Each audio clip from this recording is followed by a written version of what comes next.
Hello and welcome to this videocast and podcast for subscribers to davidicke.com. Well, rarely, probably never, has that Orwell quote been more appropriate than now. In a time of universal deceit, telling the truth is a revolutionary act. We are seeing a war on everything alternative health, on alternative information in every form. And we are seeing this headed under this demonization phrase called fake news. Now, of course, if you want to see fake news, then just read the mainstream media decade after decade after decade. That is not to say there is not so-called, not really, but claimed to be, alternative sources that put out fake news. They do. And I'm going to be giving you in my opinion, a shocking example and classic example of that in a minute. But that's not what this fake news hoax, this fake news tirade is all about. It is to justify the suppression of information from the genuine alternative media, and like I say, not all of it is, so that we have one source.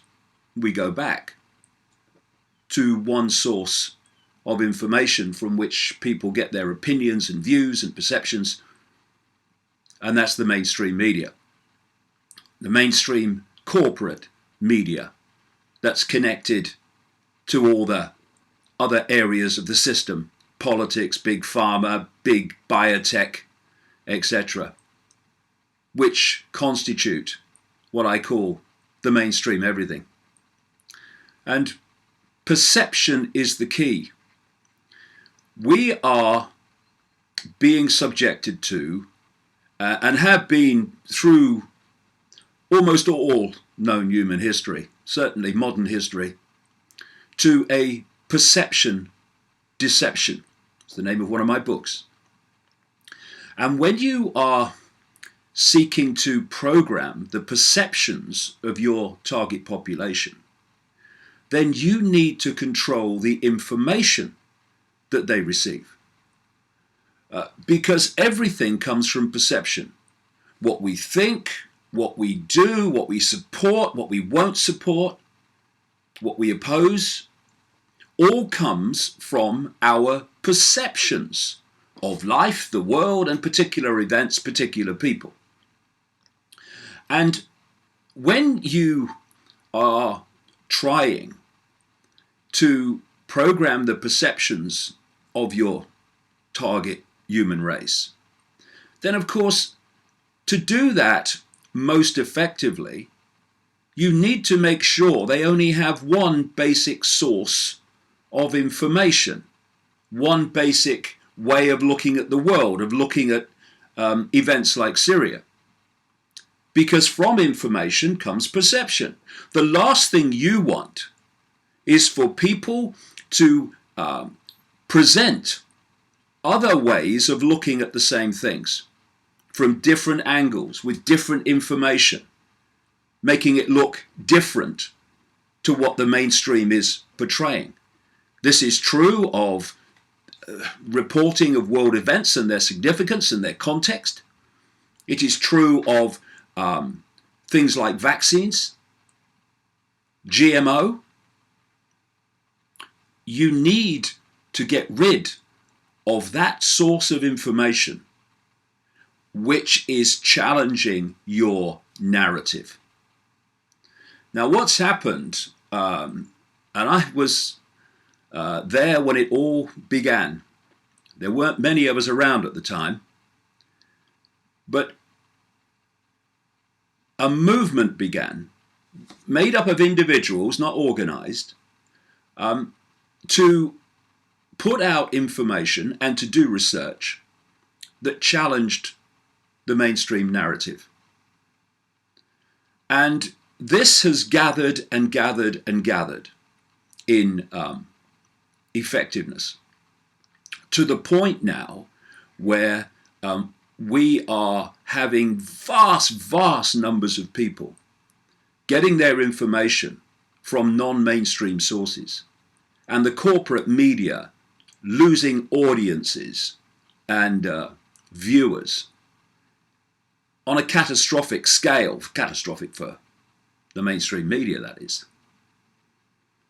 And there is also, not least as a result of alternative sources of information, a growing rejection of the established order, the established tyranny, the elected dictatorships. And so,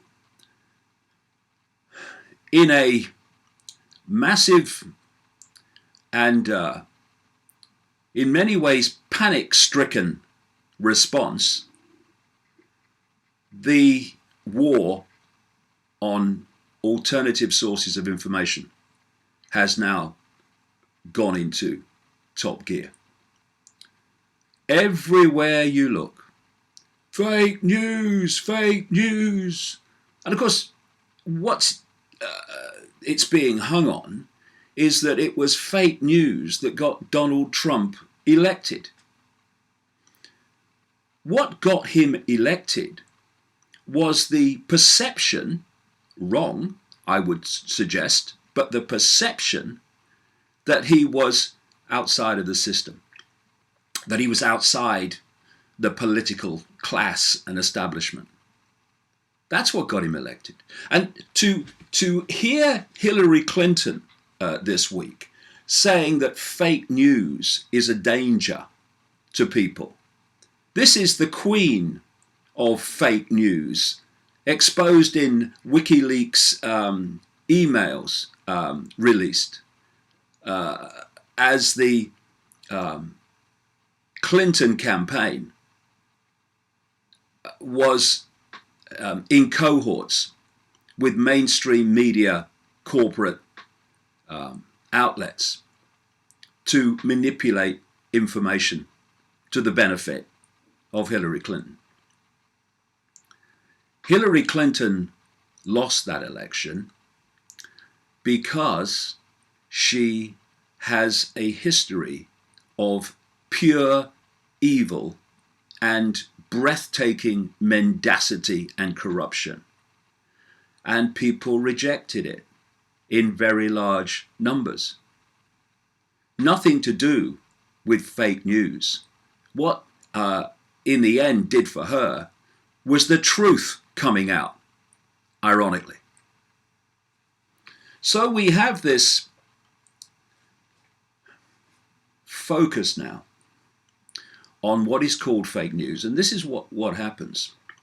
I'm not saying for a minute there isn't fake news in what people call the alternative, but like I say, if it's fake news, it's not alternative. It's just another version of the mainstream techniques of a manipulation. But the idea is to use that and use this all-encompassing term of fake news to target the genuine alternative media, which does professional research and professionally make sure in every way it can that its facts are right before it goes public with them. That's nothing like, whew, are you kidding? That's nothing like the totality of the alternative media. But that's the part of it that they're targeting, because that's the one that's dangerous to them. And of course, mainstream media loves all this. Of course it's going to jump on this coordinated, blatantly so, attack on the alternative media under this fake news banner. Because it wants to protect itself. It wants to protect itself from the rejection of people. And thus it supports it. And what you get is as long as you are going along and you're not a danger to this global agenda that I've been exposing all these years, then you're basically left alone. When there was an alternative media that wasn't actually that influential because it was in its early days, just left alone, really. No problem. Once it becomes a problem, then they turn on it, which is what's happening now. In the same way, as long as you are in vast, overwhelming numbers accepting vaccinations and your children being vaccinated, well, okay. Oh, no, it's not compulsory. No, it's a choice. As long as everyone does it, that's fine. Now, people in ever greater numbers are rejecting that by doing research into actually what the consequences are. Now we're seeing coming in these laws to make vaccination compulsory in parts of the world, and it's planned to be universal in the end. And I've got a little bit of, well, what would you call it? Information, advice? I don't know. Maybe you could call it seeing things for what they are in terms of the mainstream media. So, mainstream, this is why your audiences are collapsing and your credibility has never been lower. People in ever greater numbers are sick and tired of your lies, your bias, your systematic manipulation of so-called news and information, and the fact that they are realizing ever more clearly that you are just an arm of the very establishment you should, if you were real journalists, be holding to account. That's why what's happening to you is happening, not because of any fake news, but because of your fake news, decade after decade after decade. I mean, this is a report this week in a mainstream newspaper about the fact that the terrorists, because that's what they are, United States, British, backed, armed, trained, supported terrorists in Aleppo in Syria.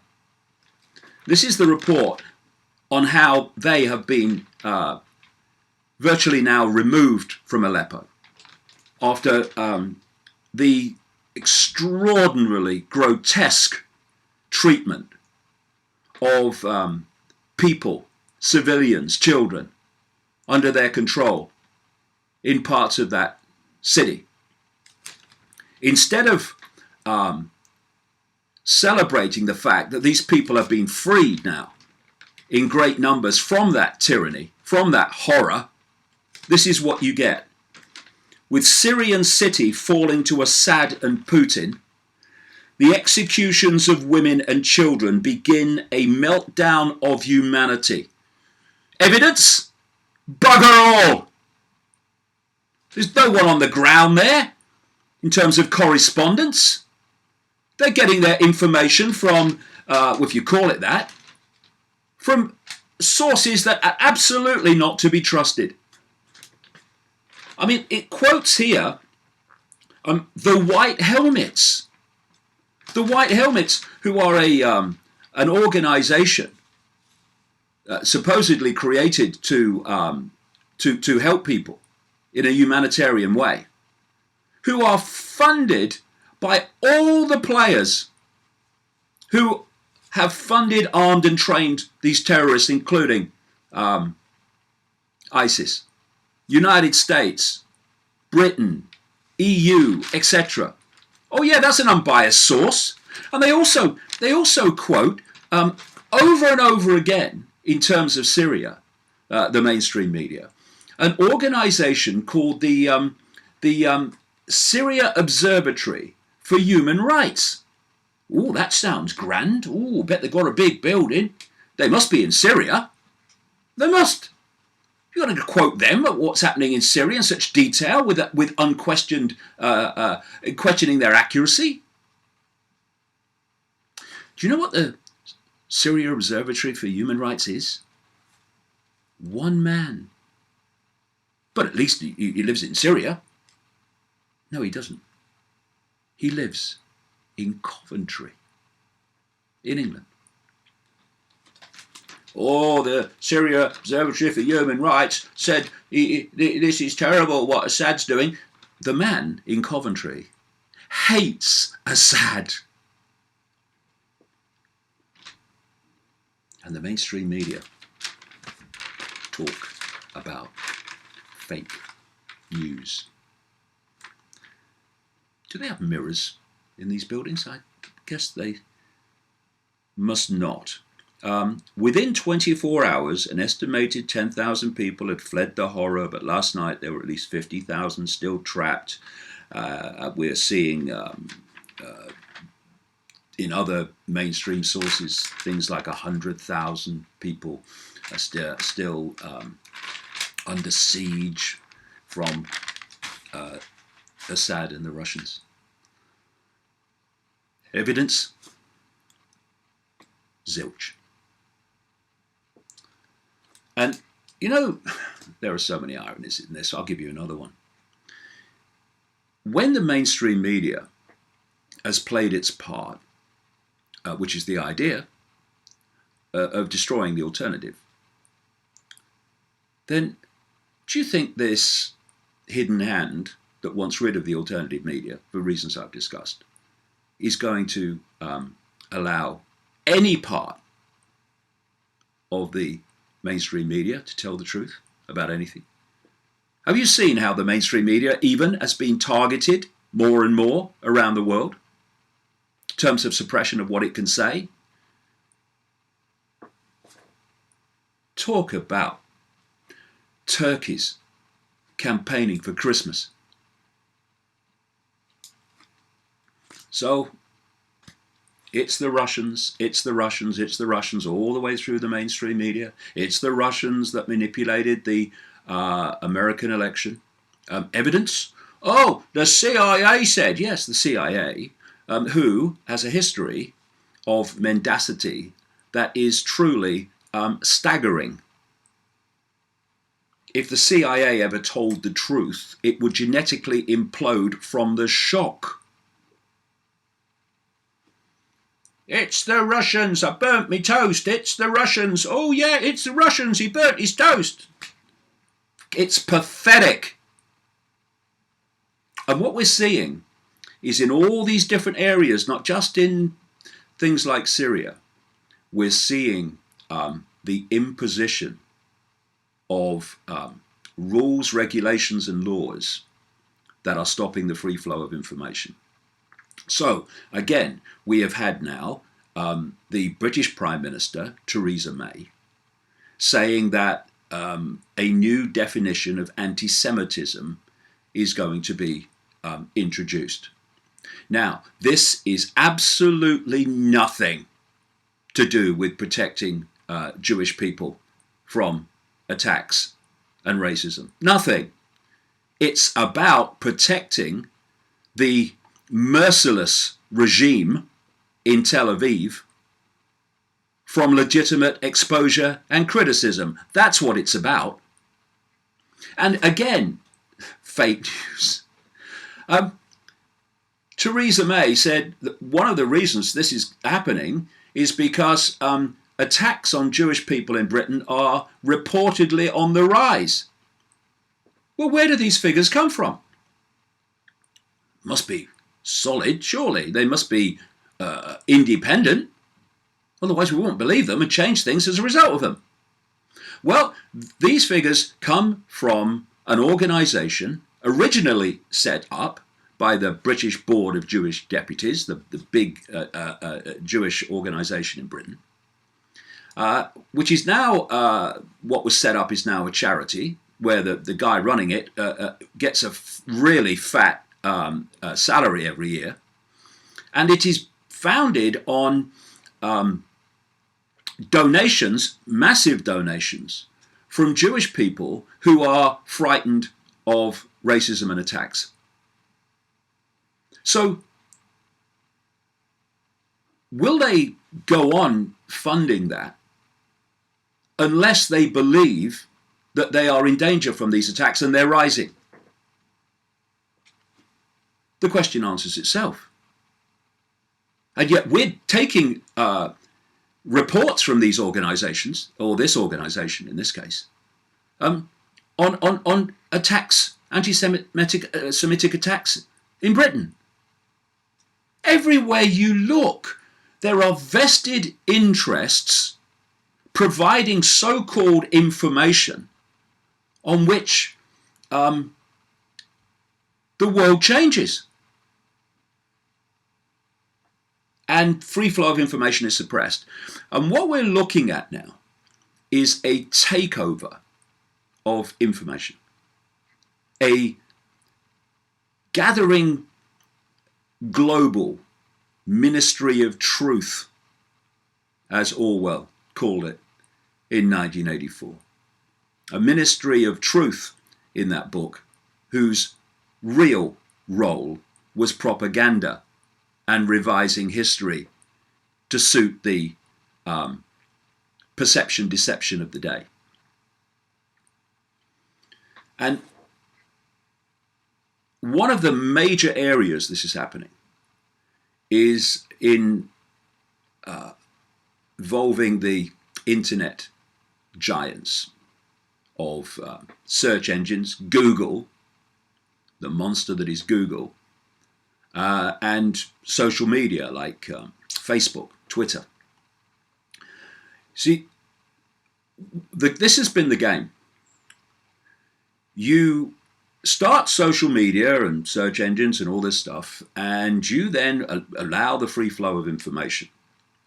And people think, oh, this is great. You understand that. They think, oh, this is great. You know, you can say what you like, you can have an opinion and all that stuff. Yeah. But then, as they get bigger and bigger and bigger, this has been the plan all along, there comes a point where they start to dominate the flows of information and the means of those flows that people get. And once you've reached that point where you think you're strong enough and big enough and unassailable enough, then you start censoring that information. And that's what we're seeing now. More and more and more getting alternative information circulating on these social medias is getting more and more difficult. There was some figures I was given this week about my own work. For instance, on Facebook, there are about 700,000 what you might call followers that you know want information from my Facebook page. Of those 700,000, only between 5 and 10% actually receive alerts and receive the posts when they're posted every day. 5 to 10%. And then there's Twitter. In the last year, my YouTube channel has received 17.7 million views of videos. That's around, I'm told, 48,000 views a day. Of that 48,000, an average of 104 come from Twitter, even though those links are posted on Twitter every time there's a new video. And clearly, there are algorithms and there are blocking codes being used to stop the free flow of information that the system doesn't want. We're also seeing organizations like YouTube, owned by Google, demonetizing videos from the alternative media based on the information they're putting out. And a lot of people in the alternative media actually survive, often with a meager income from money they get from monetization of YouTube videos. And the system knows that. That's why that's been specifically targeted. Like I say, there's a war on alternative information. And just to show you that what is happening to me in terms of suppression of this information on social media is not just happening to me. It's happening to people right across the genuine alternative media. This is a story this week. What they call this stuff is ghost banning, apparently. This is a headline. Ghost banning on social media, the start of systematic censorship. There is mounting evidence, it says, that alternative news providers are the targets of censorship on Facebook, Twitter, Reddit, and elsewhere. We are told it's called ghost banning, meaning you are present, though invisible, in plain sight, and the user is completely unaware. The goal is frighteningly obvious. Deny an offending website traffic to the point that it disappears from public view. This, it says, is a new business model of the old art of controlling what is considered acceptable speech by the powers that be. As a result, legacy news outlets that comprise of the world of corporate mainstream media are propped, crowding out alternative views and dissent. Freedom of speech faces an existential threat, or existential threat. Now, this is a quote from Craig Murray. Craig Murray is a former UK ambassador who writes and speaks out about the way the system is so corrupt. And this is what he says. I had never heard of ghost banning until I was ghost banned by Twitter. That, of course, is the idea. They censor you without realizing, or you realizing you are censored. People no longer get notifications when I post, and the tweet only turns up in the Twitter line of followers who happen to be logged in at the time my tweet goes out. Exactly the sort of thing that's happening to me. Those logging in later will no longer see tweets I issued while they were away. Most of my tweets no longer show up on Twitter searches, and further restrictions are applied when people retweet my tweets. Since ghost banning, he says, traffic to this website from Twitter has fallen 90%.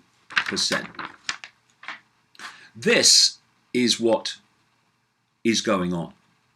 And it's because the system, which these internet giants are expressions of, are terrified of alternative information, which trashes and dismantles their deception. But let me make this point, and it's equally important.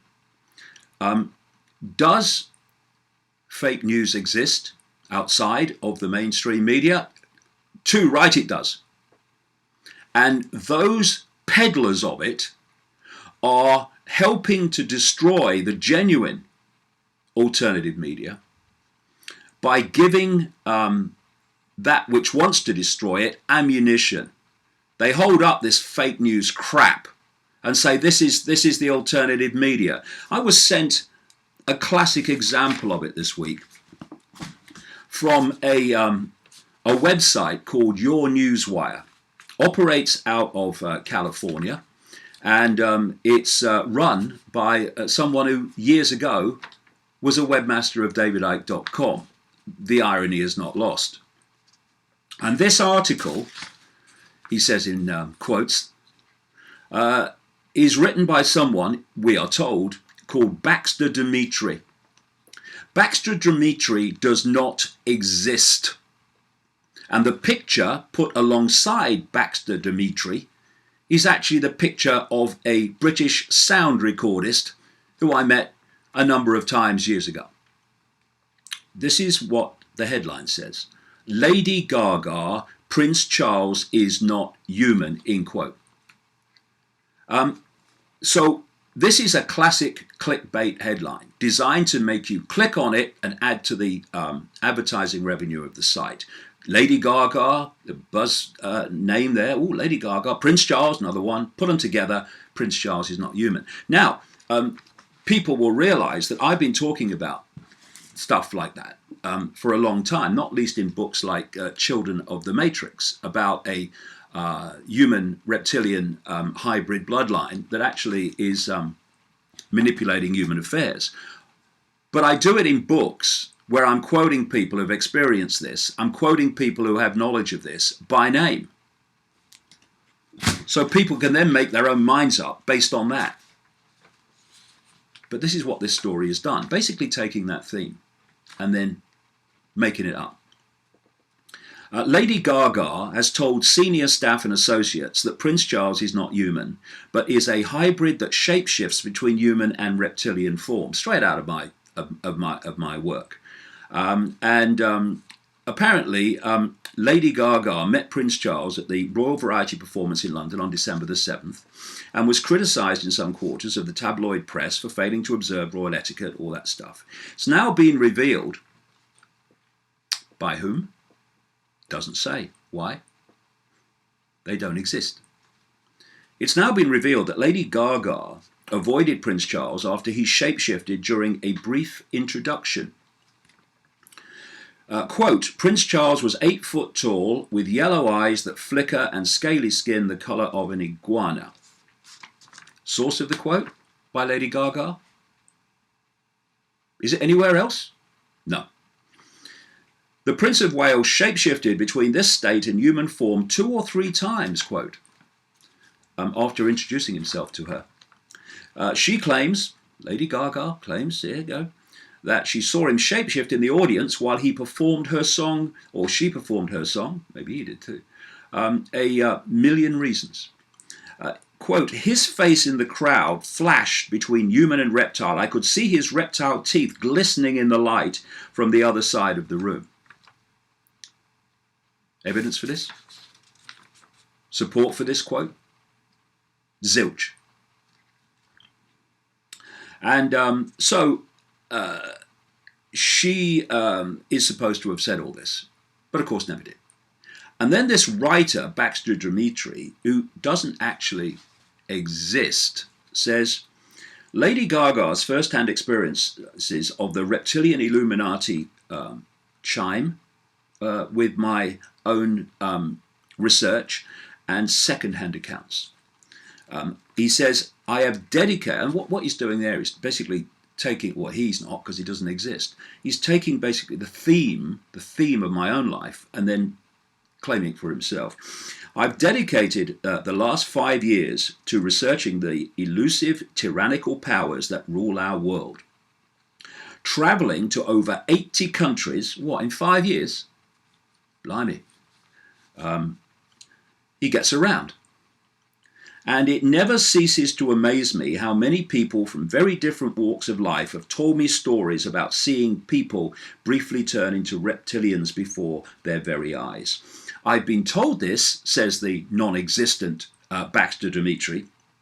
I've been told this by American cable news anchors, Ethiopian goat herds, speaking goats, that's good, and Australian Aboriginals, just to name a few. And in Peru, a respected psychic, unnamed, no background, no circumstances. In Peru, Peru, which is very much connected to my life, as some people will know.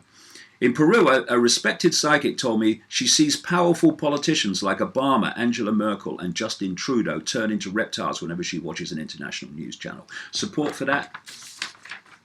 Zilch.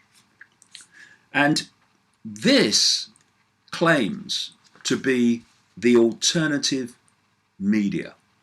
And the genuine alternative needs to start addressing this and calling this stuff out and those behind it, because it is giving the very fuel to those mainstream everything powers that are seeking to discredit and destroy the genuine alternative media. And there needs to be a second category: the genuine alternative media and the fake news, clickbait crap. They need to be very clearly defined as not being the same. But there is some good in all this, in a way. The fact that there is this concerted, coordinated demonization of the alternative media under the genuine one, under the heading of fake news, means that we are having an effect. These social media giants don't suppress information from people like me because it's a bit of fun. If it wasn't having an effect, they wouldn't even bother. And so it is confirmation that the world is changing. The mainstream everything is now being challenged in its perception deception. And this is manifesting as more and more people seeing the truth behind the curtain. And so this is not going to go away. It's going to increase these attempts to not just demonize the alternative media, but legislate against it. And we need to stay strong, and we need to keep putting this out, because the alternative to an alternative in terms of freedom is unthinkable, and we must not allow it to happen.